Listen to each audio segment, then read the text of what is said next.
Welcome to Maggie and the Moms, where we celebrate but never sugarcoat parenting. Social media is addictive to children, and the parent company of Instagram is being sued over it. We're diving into that and more with our Moms panel today. Tina Jackson, a fashion stylist and mother to 4 daughters. Kiva Williams, mother of 3, and the founder of the nonprofit Mahogany Kids, which brings the arts to minority children. And Laura Byrne, mom of 2 boys and the editor of Tampa Bay Parenting Magazine. Welcome, ladies. Good to have you here. Thank you for having us. We're going to start with that big news story. I'm sure all of you saw it. Meta is being sued by 33 states. And the allegation is that the parent company of Facebook and Instagram knowingly and deliberately designed features on their platforms that make children addicted to it.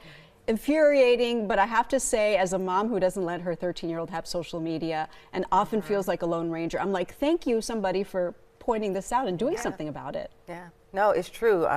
And I feel like there's even like a system involved that kind of like pushes the kids to have to be, or they feel like they have to be on social media for communication, for getting their, like my daughter is an athlete and she's kind of in that whole recruitment thing for scholarships as a senior. And it's like coaches and everything in the school system is like, yeah, you got to put your content out there. You got to always film yourself. You got to always be, you know, so it's like even the system that we're living in is pushing kids to feed that addiction, and it's horrible. That is such a good point. Even schools, like a lot of, well, not that they're on social media, but some are, like they announce events on social media. A lot of homework is on devices and schoolwork is on devices. Everybody's pushing our kids in that direction, and it's not good for them. Yeah, it's feeding it. But I feel like as parents, though, we have to be in control. So even though I don't allow my child to be on Instagram or Facebook, I have to monitor because I know that this is not good for him. So I feel like the lawsuit is valid, but parents, we have to parent. We have to set those boundaries. So absolutely. You know how I feel about that with kids especially, and my kids aren't quite old enough yet to get onto social media. Like you, I will try to keep them off as long as I possibly can, but you know, I've heard these horror stories of kids.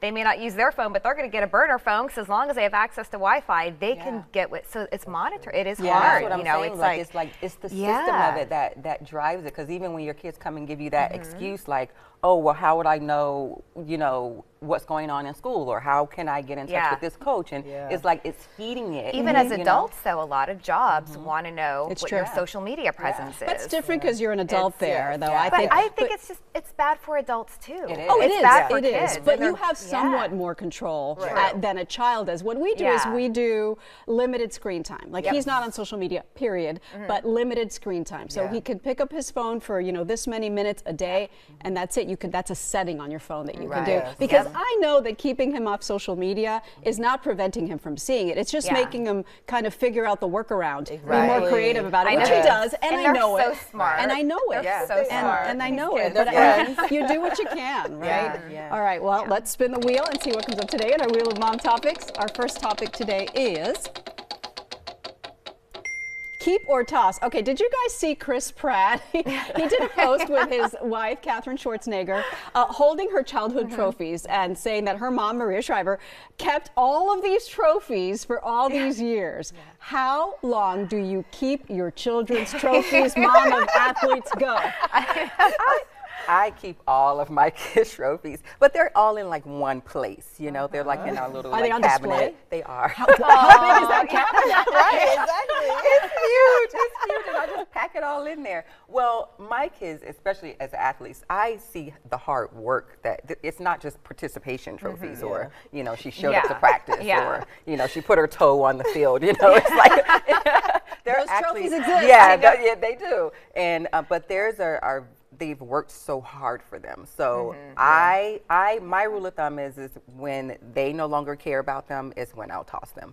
But as long as they care about them and it means something to them, I'm going to keep them, because maybe they want to share it with their kids, you know, as they get older and start having a family and things like that. I leave it up to them. Okay, you keep the trophies? Well, I'm 43, and when I go back to my parents' house, I enjoy seeing my trophy. I enjoy seeing my gymnastic little plaque and my swimming trophy. So for me, as a mom now, I'm like, I'm going to do that for my kids, because I like going back home to my parents' house and seeing the things I used to get involved in. So I'm going to keep.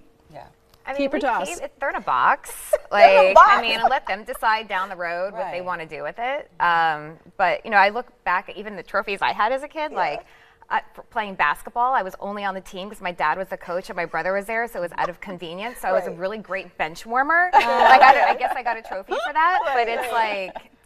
It didn't mean anything to you. It doesn't mean anything. I guess It's it did at Tina's the time, point. but I just love when he's like, she got a trophy for most improved 2-year-old for swimming. I mean, That's a toss. That's a tosser, right?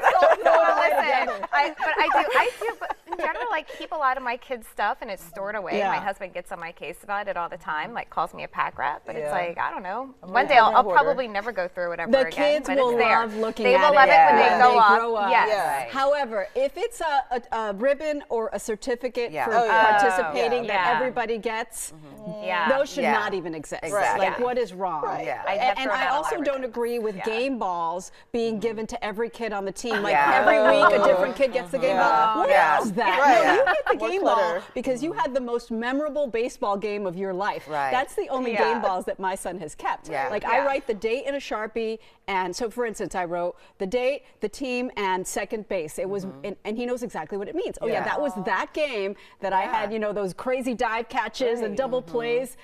When it's memorable, when it's hard earned, Exactly. that's when you keep it. And even like just recently, my daughter, she's a writer. She writes and she's published a book and everything.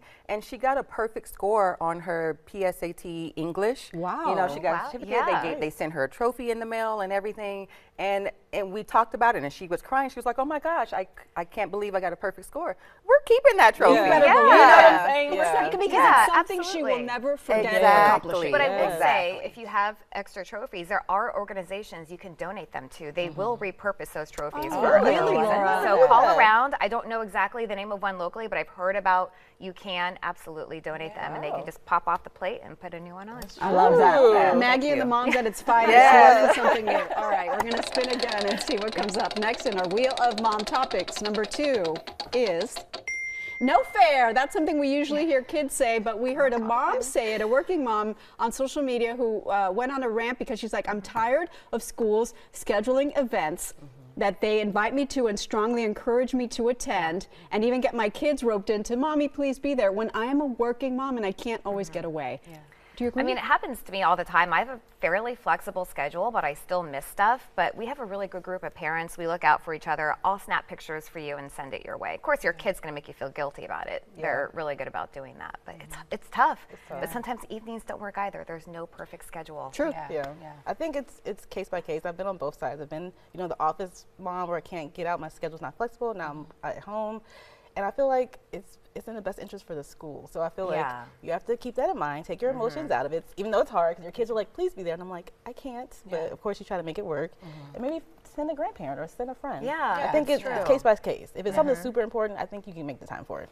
If they let you know way ahead Yes, of time. yeah, Like, don't exactly. be springing Yeah. something I know. week Yeah. of. Yeah. I think Yeah. that's bad for I've had that issue too. Like, but you know, I talk to my kids. I'm like, listen, life isn't fair. Mommy can't Mommy be here. can't be here all the time. Daddy can't be here all the time. We have to work and pay the bills, and you know, it is what it is. Yeah. And, you'll get over it. Yeah, I agree. Let me know with plenty of time. Right. You know, tell your kids I'm a working parent, and maybe don't have like every little fall harvest or Right. you know, Yeah. don't have so many parent events that a working mom would feel bad for not attending. I don't Right. know. But Maybe all moms if work, there was a though. compromise all to be moms made. Work. Yes. That's true. Yes. I love that. We just work. Yeah. No No. difference. So true. Yeah, all moms Another work. great point to end that topic on. All right, we have probably very little time, but one more topic, and we'll make this one a quick one, and it is Never Have I Ever. Okay, Kiva, something that you did as a kid that you would never allow your kids to do. We have about a minute I left. was thinking about that. I couldn't think. My parents are super strict. I'm drawing a blank. Somebody help me out. Yeah. Never would I ever let my kids spend a night over their friends. Really? I mean, We'll talk, and I'm second my stance on that, believe it or not, but you're sticking to it. Good for I'm you. sticking to it. Mine is just wander on roam, but it was a different age back then. You would not let them wander in Rome like you were allowed to wander in Rome. Yeah. Yeah. All right, call in sick for no reason. My mom was the mom that I'm like, Mom, I don't want to go to school today. She's like, okay. Yeah. Really? That was my mom. That's amazing. You're And now you're not. I'm not that mom.